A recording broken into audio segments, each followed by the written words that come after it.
Kita sampai di bab al-afatul hadiyah asyar, bahaya lisan yang ke-11. Bahaya lisan yang ke-11 as-sukhriyah wal istihza, yaitu merendahkan. Termasuk yang dilarang daripada dosa lisan adalah merendahkan orang lain.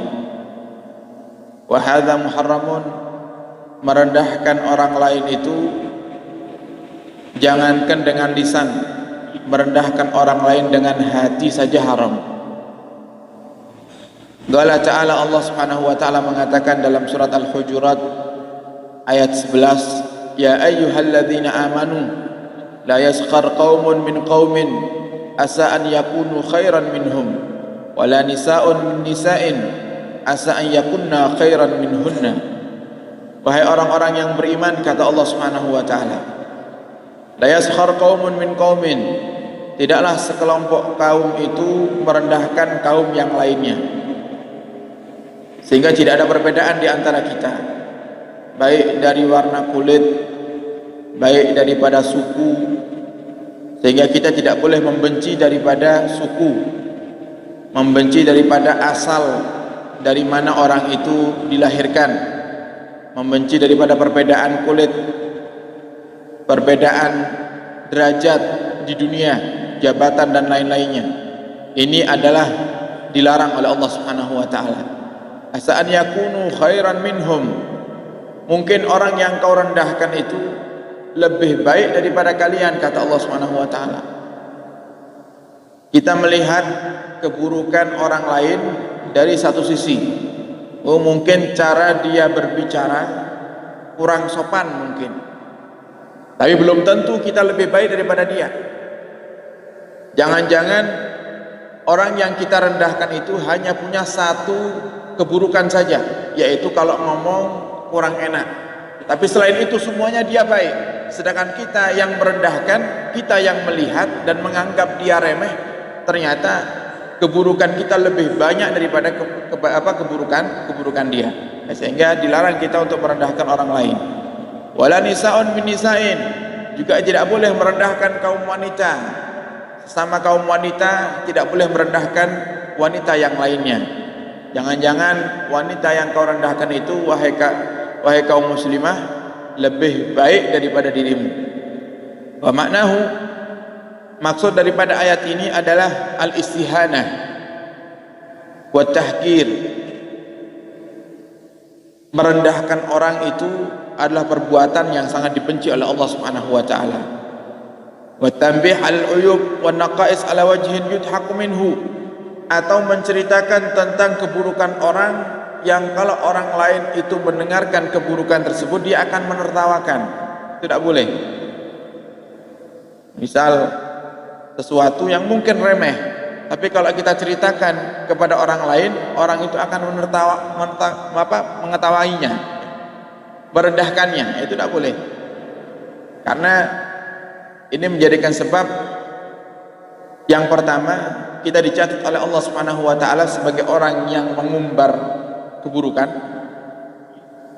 Mengumbar keburukan itu tidak hanya Bapak Ibu yang bisa menjadikan orang itu rugi, artinya misalnya kehormatannya menjadi berkurang, seperti menebar aib orang tentang zina misalnya. Oh, orang itu pernah zina, oh, orang itu dulu pernah minum minuman keras. Nah, ini merugikan orang yang kita buka aibnya. Tapi juga ada membuka keburukan orang yang sebenarnya tidak terlalu merugikan, cuma juga dicatat dosa oleh Allah Subhanahu wa ta'ala. Minimal orang yang kita ajak cerita itu cuma menertawakan saja, tidak sampai menganggap oh ternyata orang ini dulu rusak, tidak sampai seperti itu. Mungkin cara dia berjalan, menceritakan ada orang misalnya laki-laki, oh kalau berjalan itu seperti perempuan, kemudian kita ceritakan kepada teman itu, loh teman saya yang namanya Fulan bin Fulan itu kalau jalan kayak perempuan. Akhirnya teman yang kita cerita ngetawain, menertawakan. Nah, ini sebenarnya tidak boleh, walaupun tidak ada bahaya bagi orang yang kita ceritakan atau orang yang kita gunjing. Tidak ada bahayanya, cuma sekedar menceritakan tentang jalannya saja. Nah, ini tidak boleh. Wa qad yakunu bil muhakati fil fi'li wal qaul. Terkadang cara menceritakannya itu, kata Imam Ghazali, dengan kita menirukan. Nah, ini biasa dilakukan oleh orang-orang yang suka melawak. Jadi ngikuti cara gayanya, kalau laki-laki ngikuti cara ngomongnya perempuan, ya. Sehingga dengarkan, orang yang dengarkan jadi ketawa. Ini juga dilarang, termasuk daripada bahaya lisan. Waqad yakunu bil isyarah, terkadang merendahkannya dengan kasih isyarat. Misal ada orang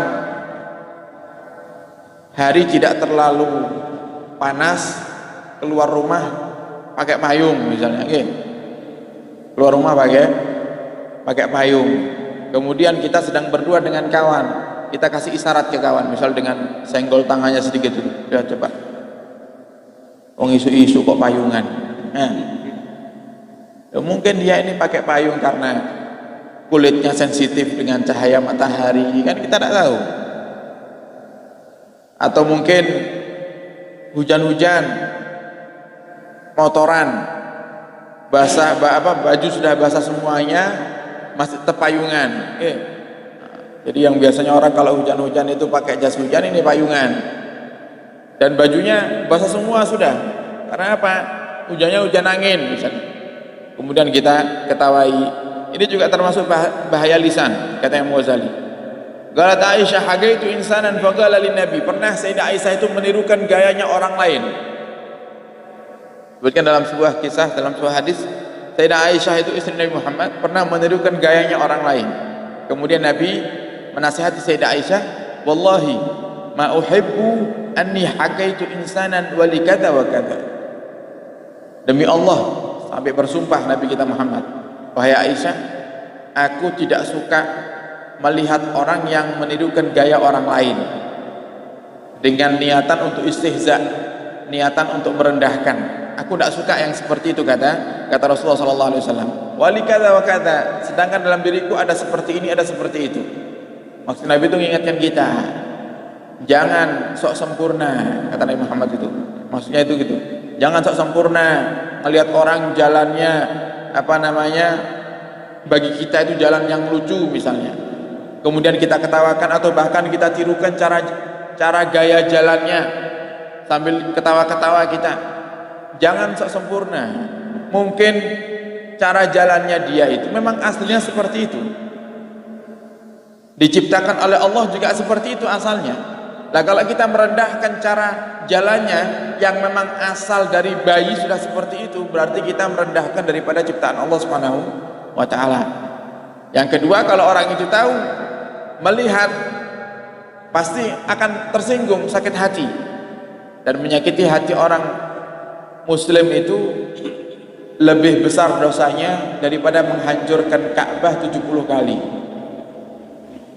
Jangankan 70 kali, menghancurkan Ka'bah sekali itu dosa besar. Makanya dulu di zaman-zaman dahulu itu pernah ada orang-orang itu yang hendak menghancurkan Ka'bah mulai dari zaman Nabi Muhammad belum dilahirkan. Makanya Ka'bah itu sebuah bangunan tapi yang memiliki keberkahan yang luar biasa. Makanya sampai Allah hadirkan dalam Al-Quran, Allah sebutkan bahwasannya tempat atau rumah bangunan pertama kali yang dibangun di bumi ini lalladzi bi Bakkah, yang ada di Bakkah. Bakkah itu Makkah. Makkah itu dulu sebutannya Bakkah, pakai ba. Kalau sekarang pakai mim, Makkah. Yaitu Ka'bah. Dan Ka'bah ini dikatakan bangunan yang penuh dengan keberkahan. Kenapa? Karena yang membangun para nabi, termasuk Nabi Allah Ibrahim alaihissalam. Makanya kita bisa melihat bukti kalau Nabi Ibrahim pernah ikut andil membangun daripada Ka'bah. Di Ka'bah itu sebenarnya sudah ada di zaman Nabi Ibrahim, diperbaiki, direnovasi. Buktinya apa? Ada namanya Maqam Ibrahim. Makam Ibrahim itu bukan makam, letaknya dekat dengan Ka'bah. Dulu nempel dekat sekali dengan Ka'bah. Kalau sekarang dipisah, ya kira-kira berjarak sekitar 20 meter, ada sampai 20 meter, paling ya 10 meter atau 5 meter lah ya, dari Ka'bah. Makam Ibrahim itu bukan makam, bukan kuburan, tapi makam itu artinya tempat berdiri. Jadi kalau dilihat, jangan kalau lihat Ka'bah, di depan Hajar Aswad itu atau depan Multazam itu ada apa namanya, kayak tiang berdiri, kayak tugu kecil berdiri, dibungkus dengan wadah berwarna emas. Dalamnya itu ada jejak telapak kaki Nabi Ibrahim. Di situ Nabi Ibrahim berdiri ketika membangun Ka'bah, dan batunya pun menjadi apa namanya, lunak. Ketika diinjak oleh Nabi Ibrahim, batunya menjadi lunak, sehingga membuat bekas daripada telapak kaki Nabi Allah Ibrahim alaihissalam, yang dikatakan oleh para sahabat dulu ketika melihat bekas telapak kaki Nabi Ibrahim itu, aku tidak melihat telapak kaki yang lebih mirip bekasnya dengan Rasulullah kecuali telapak kakinya Nabi Ibrahim alaihissalam. Jadi kakinya Nabi Muhammad kalau nginjak tanah dibandingkan dengan jejak telapak kakinya Nabi Ibrahim itu mirip, karena memang Nabi Muhammad nyambung kepada Nabi Ibrahim.